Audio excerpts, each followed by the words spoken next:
What started as an ordinary day on The Price is Right quickly spiraled into chaos.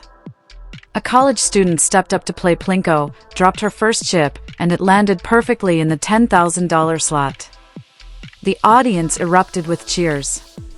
Then she dropped another chip, and again, it hit the $10,000 slot. The crowd grew louder. Incredibly, her third chip also found its way into the $10,000 space, leaving the studio in shock. 3 flawless drops in a row. It had never happened before. She was already sitting on $30,000 in winnings, and the energy in the room was electric. But just as she prepared to drop her 4th chip, everything came to a screeching halt. The lights dimmed, the stage curtain dropped, and a producer rushed forward, snatching the chip in midair and shouting, "The game is fixed." Silence fell over the audience. For 15 agonizing minutes, no one said a word. That bizarre interruption nearly destroyed America's most beloved game show, and CBS scrambled desperately to cover it up. To understand how the show reached that point, we need to go back decades. In 1956, Bob Stewart was working at WRCA-TV in New York City. One afternoon during lunch, he walked down 50th Street and noticed a live auction happening on the sidewalk. The buzz of excitement, the thrill of people bidding against one another, sparked an idea in his mind.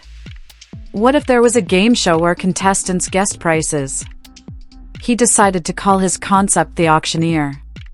Stewart already had plenty of experience in both television and radio, having worked at WNEW and NBC. Soon after, he crossed paths with Monty Hall, who would later become a legendary host in his own right. Hall introduced Stewart to Goodson Todman Productions and asked him, "Do you have any ideas?" That meeting ultimately gave birth to The Price is Right. The very first episode aired on NBC on November 26, 1956, with Bill Cullen as the host. But the launch didn't go smoothly. During the pilot, Cullen accidentally crashed into a wall after a stagehand missed a crucial cue, creating chaos. Still, NBC had already purchased the show before even seeing the pilot, which was common practice in the 1950s. Even after the on-set accident, the network wanted to cancel the show and offered money to scrap it. But Stewart and Bill Todman stood firm, refusing to back down. They believed in the idea and forced NBC to honor the deal. Their persistence paid off. At the time, American game shows were in crisis. In 1958, a scandal erupted when a Dotto contestant discovered a notebook with answers intended for another player. This discovery ignited a massive investigation. Soon, it was revealed that several popular quiz shows were being rigged behind the scenes. The most infamous case was Charles Van Doren on 21, who had been coached and handed answers in advance. By 1960, nearly all of the big money quiz shows had disappeared. Congressional hearings followed, and new federal laws demanded stricter standards in television game shows. But The Price is Right survived the storm. Its format was refreshingly simple.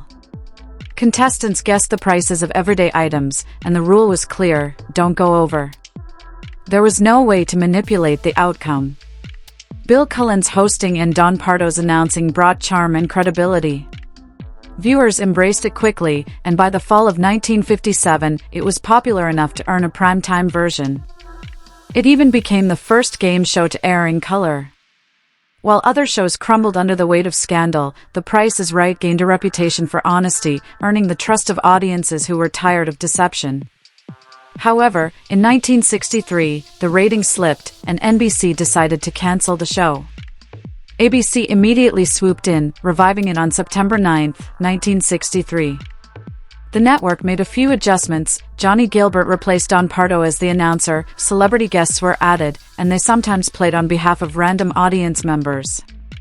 Still, the central formula remained the same: guess the price, but don't go over. Behind the scenes, the show's main sponsor was Lever Brothers, now known as Unilever.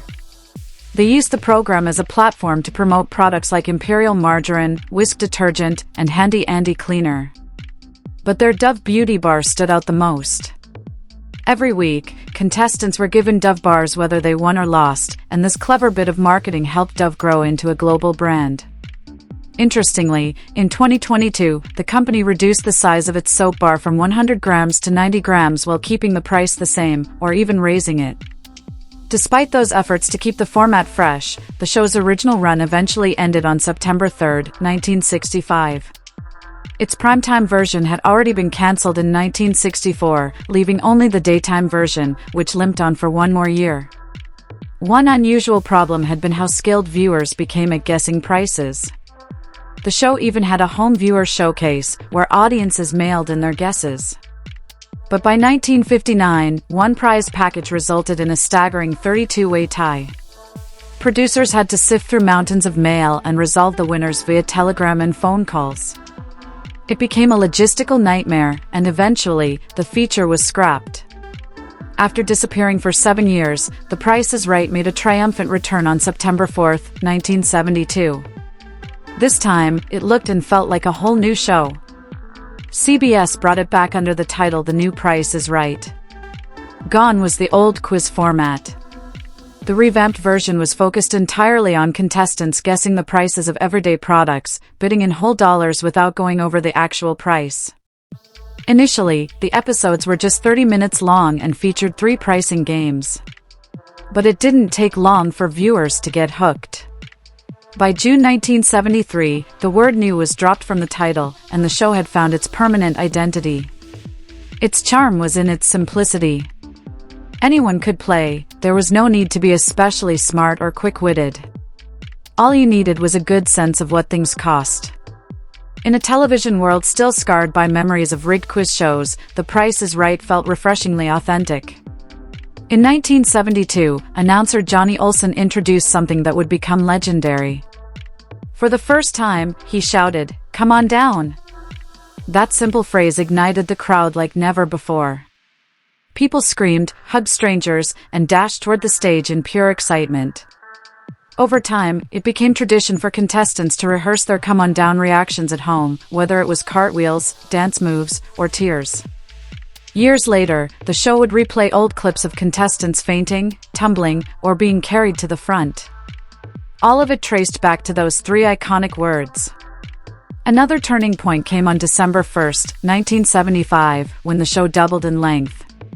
Reports suggest the shift may have started as early as November 3, but by December, CBS had firmly turned The Price is Right into a 1-hour program.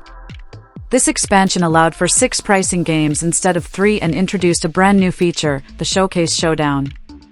This was when the now famous Big Wheel made its debut.